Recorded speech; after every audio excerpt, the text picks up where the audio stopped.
башта мындан мурунку сабакта биз рафт ыкмасы жөнүндө кепти баштаганбыз.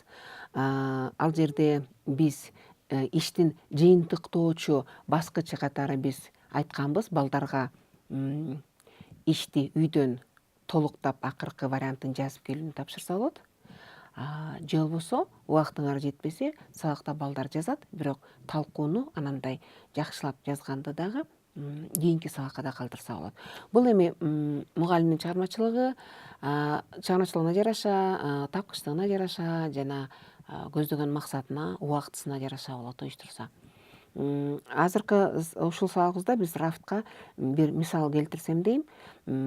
Биз башында айтып өттүк, негизи муну тарых сабагында, адабият сабактарында, негизделе түрдүү сабактарда колдонсо болот. Мен алган мисалым бул кыргыз тили, кыргыз адабияты сабагы боюнча 8-класстарга берилген бир теманын бири бул кыргыз элинин байыркы жазма эстеликтери деп аталат. Бир нече бөлүктөрдөн турат экен, материал негизи көлөмдүү экен. Балдар бул текстти өз алынча окуп келишеби, же класстан ар түрдүү башка ыкмалар менен талкууладыңарбы? Андан кийин ушул боюнча бир кыскача жазуу түрүндө бир ишти алгыңыздар келет дейли. Ошондо мындай ошо рафт ыкмасын колдонсоңуздар болот. Бул жерге эмне талап кылынат? Негизи рафт балдардын чыгармачылыгын, тапкычтыгын дагы талап кыла турган иштин түрү болгондуктан, мындай бул жерде бир көрсөтмөлүү нерселер болсо дагы, көрсөтмө куралдары болсо дагы жакшы болот да. Мисалы ушул байыркы жазма эстеликтери жөнүндө келгенде, ошо жазма эстеликтердин сүрөттөрүн колдонсо болот, илип койсо болот, туурабы? Же болбосо аны изилдеген окумуштуулардын балким сүрөтү бардыр. Же болбосо ошол байыркы жазмалар жөнүндө айткан бир кыскача бир балким кептер бардыр, ошолорду колдонсо болот да. Анан мисалы бир нече бөлүктү, бир нече суроону мисалы тандап алдык дейлик. Мисалы биринчи ушул кыргыз элинин байыркы жазма эстеликтерине байланыштуу бир маселе бар экен. Бул финдердин Орхон Энисай жазмаларына жасаган экспедициясы бар экен. Бир эмес, алар 2 жолу жасашкан экен да. Ушул теманы белгилеп алып, мисалы балдарга сунуш кылса болот. Мисалы бул жөнүндө ким жаза алат? Финдердин Орхон Энисай жазмаларына жасаган экспедициясы. Туурабы? Бул жерде биз бекеринен тапкычтык, чыгармачылыкты бекеринен айткан жерибиз жок. Баягы тексттеги даяр, китепте берген текст даяр окуп эле ошо менен бүтүп калбастан, бул текстке кичине башкача карап көрүш керек да, тексттен чыгып, текстке сыртынан карап көрүш керек да. Мисалы менин максатым, туурабы? Бул жөнүндө ким жаза алат? Мисалы ошо фин элинин өлкөсүнүн башчысы мисалы балким жазаттыр ушул жөнүндө, экспедиция уюштуруу жөнүндө. Же бир кандайдыр илимий мекеменин жетекчиси жазаттыр. Же бир кандайдыр окумуштуу долбоор жазып анан ушул кыргыздардын жазма эстеликтерине экспедиция уюштуруш үчүн бир кандайдыр кагаз жазар. Туурабы? Ошого жаса ким жазат? Аны кимге багытташат? Муну ким окушу керек бул кагаздарды? Ким үчүн жазат? Мисалы өлкө башчысы жазса балким окумуштууларга багыттап жазар. Эгер илимий мекеме жазса балким илимий ушундай изилдөөлөргө грант берүүчү уюмдарга жазар. Туурабы? Жана кайсы түрдө жазылат бул? Өкмөт башчысы жазса балким ал буйрук түрүндө жазар, мисалы изилдеп келгиле деп. Туурабы? Илимий мекеменин жетекчиси же бир окумуштуу жазса балким бир кайрылуу кат жазар. Өтүнүч кат жазар, же болбосо бир илимий изилдөөнүн долбоору түрүндө жазар. Туурабы? Анан кайсы идеялар, кайсы темаларды козгойт, мисалычы? Балким кайсы маселени козгойт, мисалычы? Мисалы бир маселе болушу мүмкүн, мисалы ушул кыргыздардын байыркы жазмалары, же болбосо рун жазуулары негизи финдерге тиешеси барбы тарыхый жактан? Ошону аныкташ керек, бир кызыктуу маселе пайда болуп калды. Ушуну жазса болот. Анан экинчи суроо мисалы дагы эле аныктап алалык. Эмне үчүн байыркы кыргыз жазуулары рун жазуусу деп аталат? Текстте жооп барбы жокпу мен айта албайм, тарыхчы болгону, бирок силер аныктай аласыңар. Мисалы роль деген жергечи, роль таблицага ким жазышы керек муну? Ушул суроогочу жоопту. Мисалы окумуштуулар жаза алат. туура. Экинчи, ким үчүн жазат аны? Студенттер үчүн жазат, жалпы коом үчүн жазат, туурабы?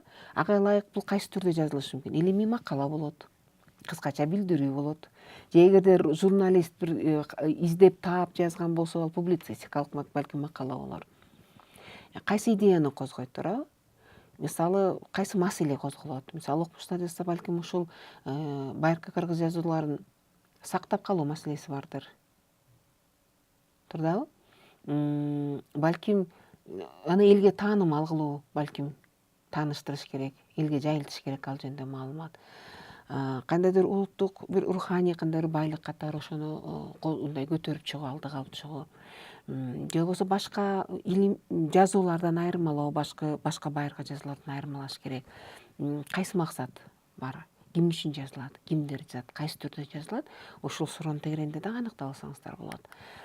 Анан бул жазуулар кыргыздарга таандык дегенге кандай далил бар деген суроону, бул үчүнчү суроо катары алып чыкса болот. Муну ким жазат? Бул далилди ким бериш керек? Мисалы, окумуштуулар береби? Же студенттер мисалы реферат түрүндө жазышабы, да? Ким үчүн жазылат бул иштер? Изилдөөчүлөр үчүн жазат. Эгер студент жазса, баалуу үчүн жазат, туура, тарыхчылар үчүн жазылат. Же болбосо кайсы бир оппоненттер үчүн жазылат. Туура, кыргыздарга таандыкпы же башка финдерге таандыкпы бул жазуу? Ага ылайык ким жазат, ким үчүн жазат, ошого ылайык кайсы формада болот? Илимий макала болобу? Же бир эксперттик бүтүм түрүндө болобу? Туурабы? Эксперттик талдоо түрүндө болобу? Жана кайсы ойлор козголуш керек? Кыргыздардын тарыхый мурасын аныктоо, туурабы? Сактап калуу. Же болбосо тарыхый чындыкты аныктоо, тарыхый бир кайсы бир гипотезаны талдоо же болбосо далилдөө, жана башка бир максаттар болушу мүмкүн. Андан кийин берилген суроолор боюнча ролдорду аныктап алгандан кийин, ролдорду аныктадык. Кимдер бул ишти аткарат? Ага чейин болсо мугалим аныкталган. Мына ушул текстти окуп чыктык. Мугалимдин көз карашында эң орчундуу, эң көйгөйлүү, балдардын көңүлүн бурайын деген кайсы суроолор бар, кайсы маселелер бар? Ошо темага жараша кайсы маселе маанилүү? Ошолорду бөлүп суроо түрүндө бердик. Балдардын алдын алып чыгып, балдар менен чогуу биз талдадык, муну ким жаза алат? Ушул суроолорго жоопту. Анан биз талдадык, аны ким үчүн жазат? Муну ушул жазган кагазды ким окушу керек? Анан биз талдадык, кайсы түрдө болот бул? Илимий макала болобу? Эксперттик бүтүм болобу? Буйрук болобу? Анан ошого жараша биз ролдорду аныктап балдарга бөлүштүрөбүз. Мисалы, биз айттык, илимий институттун жетекчиси бар. Же Фин өлкөсүнүн жетекчиси, археолог, тарыхчы, же жалпы сөз менен алсак окумуштуу деп атайбыз. Ошолорду же болбосо студент жазып атат дедик, же болбосо журналист жаздык дедик. Ошолорду биз балдарга ролдорду бөлүп беребиз. Бул жерде баягы дагы эле балдардын иш эркиндиги, алардын мындай тандоого, бир нерсени тандоого келгенде мындай өзүнүн каалоосуна, өзүнүн оюна таянуусу деген принципти сактабыз келсек, анда балдарга биринчи суроо берген жашта ким кайсы ролду аткаргысы келет? Андан ары кичине анча чечкиндүү эмес балдар болот, анча мындай кайсын алышты билбеген балдар болот. Ошол баскычка келгенде сен муну ал деп сунуштап, бөлүштүрүп берип койсоңуздар болот. Демек, балдар өзлөрү Рафт ыкмасынын боюнча биринчи бөлүгүнө тиешелүү ишти кылышат, алар ролдорду бөлүштүрүп алган болушат. Андан аркы нерсе, ролду баягы сабактагы балдардын санына жараша, эгер бул 8 класс болсо, албетте чакан топторго бөлүнүп калат балдарчы. Мисалы, биринчи суроого жооп бере турган, биринчи суроого жооп бериш үчүн ролду алган балдар бир чакан топко бөлүнүп, экинчи окумуштуу археолог болобуз деген балдар үчүнчү дагы бир топко бөлүнүп, ошентип топ бөлүнөт дагы, алар чакан топто иштеп калышат. Жана алар дагы кайра жолу дагы бир жолу өзлөрү такташат мугалимдин багыттоосу менен. Мугалим берген убакыттын ичинде бир 2 мүнөт 3 мүнөттө мына биз археологбуз, биз могу суроого жооп иретинде биз жазуу түрүндө кагаз жазышыбыз керек. Ал биздики илимий макала болмой болду. Биз аны кимдер үчүн жазабыз? Муну студенттер окуйбу же биздин оппоненттер окуйбу? Ошого жараша биз кептик формаларды, козгой турган темаларды аныктап алабыз. Кандай түрдө жазабыз? Ошону белгилеп алышат. Ким жазат, ким окуйт, башкача айтканда, кайсы түрдө жазабыз деп. Анан окуучулар өзүнүн атынан эмес, ошо археологдун атынан жазышат кагазды. Фин окумуштууларын ушул кыргыз жазууларын изилдөөгө экспедицияга жибериш үчүн буйрук чыгарган Фин мамлекетинин жетекчиси болсо, ал өзүнүн атынан жазат. Ошо жетекчи болгон, ролду алгандар. Алар алдын ала баягы кагазды жазып бүткөндөн кийин булакка кайрылса болот. Ошол эле баягы жанагы адабият китебиндеги маалыматтарды карап, ошондон тактап алса болот. Жана андан ары өзүнүн даяр кагазын балдар ар бир чакан топ жалпы класстын алдына алып чыгып, өзлөрүнүн билдирүүсүн жасайт. Андан ары мугалимдин жетекчилиги менен ар бир суроого жоопторду талкуулашат, такташат. Башка топтор өзүнүн пикирин айтышы мүмкүн, кайчы пикир да болушу мүмкүн. Туурабы? Мугалимдин жардамы менен бул иш толук жүрүшү керек. Жана өзүнүн максатына мугалим өтүлгөн теманын ток этер жерлерин, маанилүү жерлерин бөлүп, кайра балдардын көңүлүн буруп, анан башка жагынан карап, бышыктап алам деген максатына жеткидей болушу керек. Ошондо үй тапшырма катары мугалим ар түрдүү теманы берсе болот.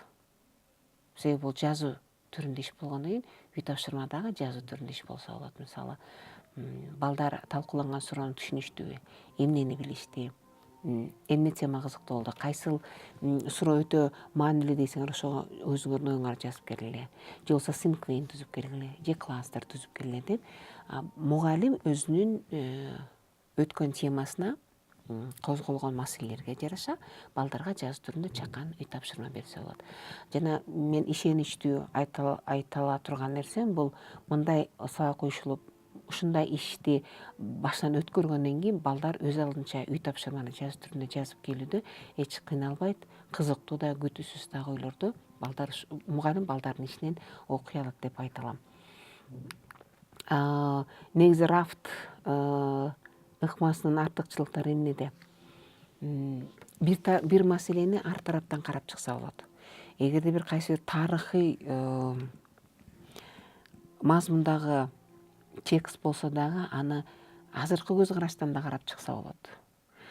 Болбосо тарыхый каармандардын, ошо тарыхка катышкан адамдардын көз карашынан ушул маселени талкуулап, ошонун атынан дагы алып чыкса болот. Экинчиден, жазуу түрүндө кепке үйрөнөт.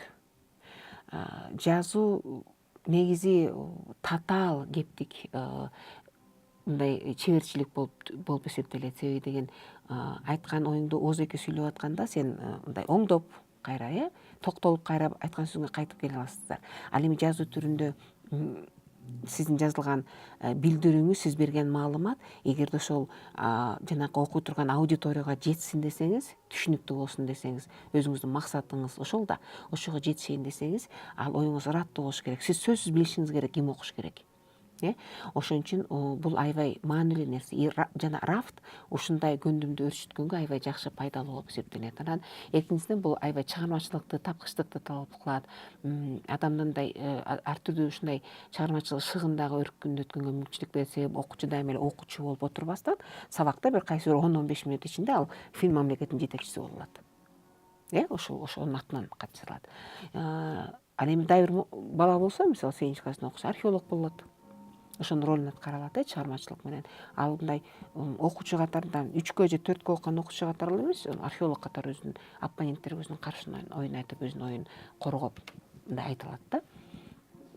Демек, бул аркылуу бала башка адамдын ордунда боло алат, ошонун атынан сөз айтып, мындай бул өзү чыгармачылык дагы талап кылына турган, ошол учурда мындай шайдоот, мындай эркин, кенен баланын иштегенине дагы мүмкүнчүлүк болот. Ал аркылуу ушундай маанайда өздөштүргөн сабак дагы негизи пайдалуу дагы, мындай узак убакытка эске кала турган дагы, мындай жуумдуу дагы билим болот да.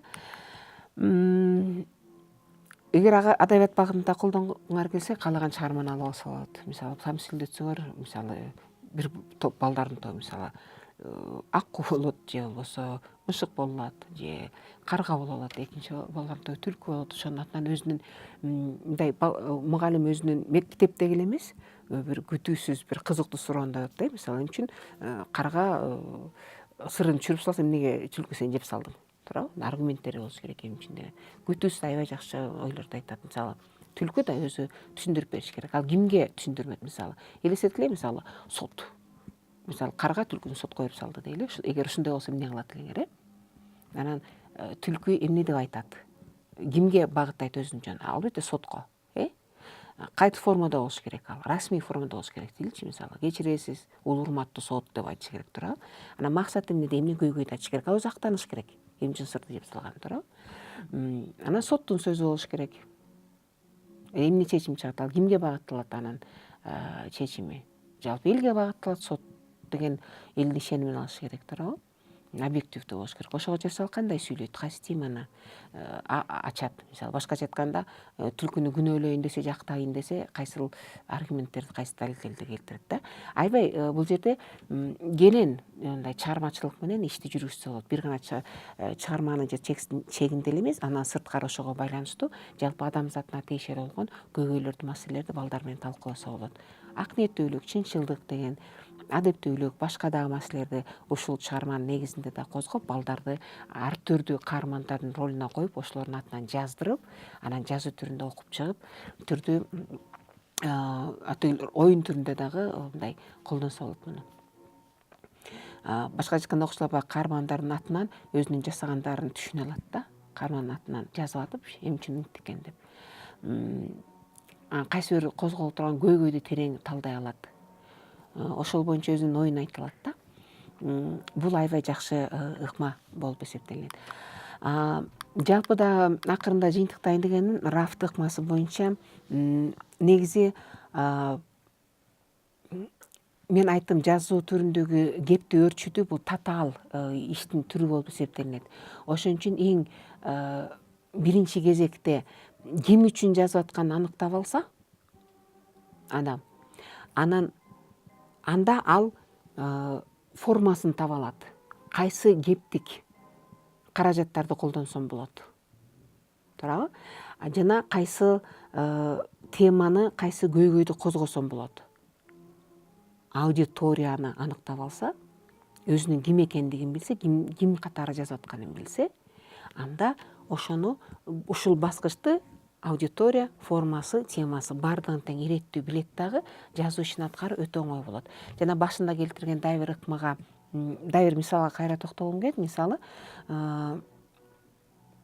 эгерде мен бир жактан кечигип келсем, мен мисалы энеме түшүндүрүп берем да, ай маршрутка кечигип калып, же автобус жоқ калып кечигип калбадымбы деп айтам, туурабы? А бирок мен жумушка кечигип келип, анан мен түшүнүк кат жазышым керек болсо, анда мен унаа кыйынчылыгына байланыштуу деп айтам, туурабы? Бирок мен үйгө келип энеме айтпайм да, энеме мындай жазбайм дагы да, туурабы?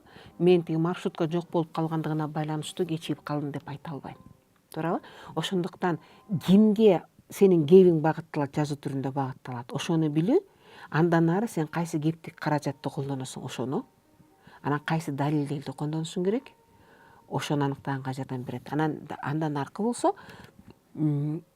кайсы теманы козгогуңуз келет, ошону дагы аныкташыңыз керек. Мисалы, бир көйгөйгө байланыштуу үйдө бир нерселерди айтсак, туурабы? Ал эми жумушта же болбосо расмий чөйрөдө биз башка жактарын козгошубуз мүмкүн.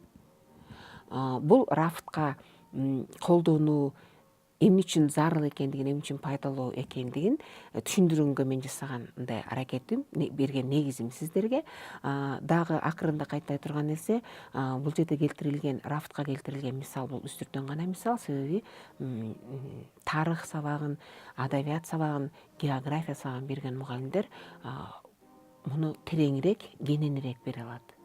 Бул үстүртөн гана силерге үлгү катары гана берилген мисал болуп эсептелинет.